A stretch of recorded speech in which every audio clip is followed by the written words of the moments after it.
बिस्मिल्लाहिर्रहमानिर्रहीम। Welcome back ji. Chapter number 1 class 6 cellular organisation. आज का जो हमारा टॉपिक है न्यूक्लियस सेल ऑर्गेनल्स हम पढ़ रहे हैं। इससे पहले हम सेल मेम्ब्रेन सेल वॉल पढ़ चुके हैं। Cell membrane plants and animals में भी होती है और cell wall only plants fungi bacteria में होती है और एनिमल में नहीं होती है। बहुत सारे हम टॉपिक्स इनके जो है कर चुके हैं। ये हमारा लेक्चर नंबर 4 है और अभी हम पढ़ने जा रहे हैं न्यूक्लियस की हम डेफिनेशन पढ़ेंगे और जो मेन पॉइंट है न्यूक्लियस के हम वो पढ़ेंगे। Important cell organelles in animal cell, ये एक ख़ास ऑर्गेनल है एनिमल सेल में, ठीक है जी। और ये प्लांट सेल में भी प्रेजेंट होता है in the center. Plant cell में ये सेंटर में प्रेजेंट होता है और एनिमल सेल में ये एक ख़ास ऑर्गेनल है। Nucleus act as a brain of the cell. Nucleus जो है एक्ट करता है सेल की ब्रेन के तौर पर।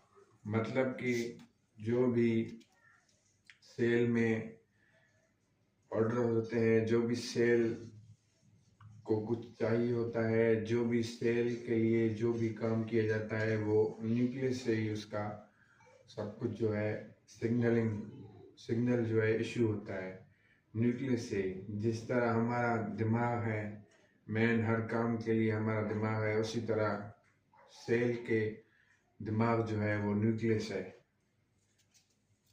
Brain of the cell and controls all it is function. मैंने पहले ही कहा कि जो भी जिस चीज़ की भी सेल को ज़रूरत होती है, न्यूट्रिशन, मिनरल्स, विटामिन्स की, वो ब्रेन जो है सेल का, इट मीन्स न्यूक्लियस जो है वो उस ज़रूरत को पूरा करता है और उस चीज़ को कंट्रोल करता है। कंट्रोल मीन्स कि वो चीज़ कम नहीं होनी चाहिए और ज़्यादा भी नहीं होनी चाहिए। एक और पॉइंट है मेन, मटेरियल इनसाइड न्यूक्लियस का न्यूक्लियोप्लाज्म। जो न्यूक्लियस के अंदर मटेरियल होते हैं उनको हम न्यूक्लियोप्लाज्म कहते हैं। न्यूक्लियोप्लाज्म कुछ थ्रेड लाइक स्ट्रक्चर होते हैं, thread like structures called chromosomes. Chromosomes को भी हम न्यूक्लियोप्लाज्म कहते हैं। न्यूक्लियोप्लाज्म हम उस चीज़ को कहते हैं जो न्यूक्लियस के अंदर मौजूद हो, उसको हम न्यूक्लियोप्लाज्म कहते हैं। अभी जो मेन है न्यूक्लियोप्लाज्म वो है क्रोमोसोम्स।